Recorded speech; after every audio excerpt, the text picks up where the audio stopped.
Istana akhirnya buka suara mengenai polemik Menteri Dikti Saintek, Satrio Sumantri Brojonegoro, yang didemo pegawainya sendiri.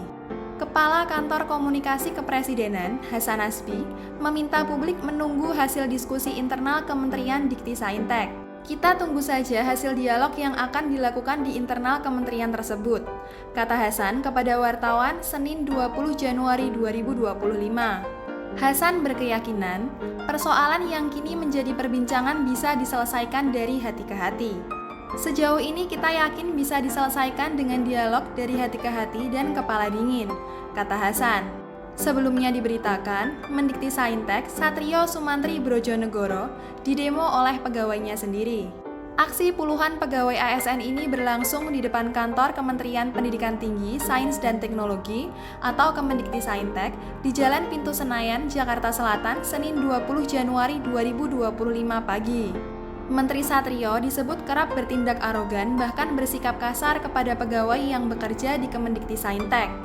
Dari video yang diterima suara.com, ada puluhan pegawai yang kebanyakan menggunakan kemeja hitam. Mereka membawa 2 spanduk berukuran besar. Institusi negara bukan perusahaan pribadi Satrio dan istri. Tulis dalam spanduk berwarna hitam dengan tulisan putih tersebut. Kemudian, pegawai di depannya juga membawa spanduk berwarna putih dengan tulisan hitam bertuliskan, "Kami ASN dibayar oleh negara, bekerja untuk negara, bukan untuk babu keluarga." Sebelum menyampaikan orasinya, para peserta aksi yang terdiri dari para pegawai ini lebih dulu menyanyikan lagu Indonesia Raya hingga maju tak gentar. Selain itu, di depan pagar gedung Kemendikti Saintek nampak terpasang spanduk hitam berukuran besar bertuliskan, "Pak Presiden, selamatkan kami dari menteri pemarah, suka main tampar, dan main pecat." Satrio Sumantri Brojonegoro dikabarkan memecat sejumlah anak buahnya secara sepihak. Salah satu pegawai yang dipecat adalah Neni Herlina, Pranata Humas Ahli Muda dan PJ Rumah Tangga. Neni mengungkap kronologi awal pemecatan itu terjadi pada Jumat 17 Januari 2025 lalu. Ketika itu, Menteri Satrio datang langsung ke ruangannya seraya mengusirnya. Selama 24 tahun menjadi PNS, Neni menyebut kalau pengusiran itu baru pertama kali dia alami. "Pimpinan tertinggi kami masuk ke ruangan kami dan di hadapan semua orang, beliau mengusir saya keluar dan memerintahkan untuk pindah ke Kemendikdasmen," ungkap Neni dalam keterangannya saat menggelar aksi demonstrasi di depan kantor Kementerian Dikti Saintek di Jakarta, Senin 20 Januari 2025.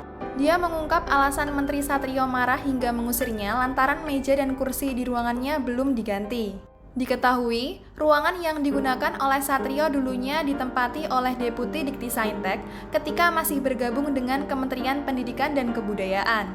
Neni mencoba introspeksi terkait pekerjaannya sebagai PJ rumah tangga di kementerian tersebut. Menurutnya, dia hanya bertanggung jawab mengenai urusan-urusan rumah tangga kantor, bukan mengenai bidang substansif pendidikan tinggi. "Penyebab pengusiran saya kemarin itu berawal dari sebuah meja di ruang tertinggi di lantai 18 yang mungkin perlu diganti karena dianggap tidak menghormati dan lain-lain. Lalu semua masalah urusan rumah tangga yang terjadi di lapangan bermuara kepada saya, sampai saya yang harus keluar dari institusi ini," ungkapnya. Melalui keterangan tersebut, Neni menyampaikan permohonan maaf kepada para pimpinan definitif Kementerian Dikti Saintek bila ada kekeliruan dalam pekerjaannya. Namun, dia merasa kalau dirinya sudah diperlakukan dengan tidak adil. "Saya menitipkan teman-teman pegawai Diktiristek, jangan sampai ada lagi yang diperlakukan tidak adil seperti saya. Sungguh ini sangat di luar peri kemanusiaan dan melanggar hak asasi manusia dan undang-undang yang ada," katanya.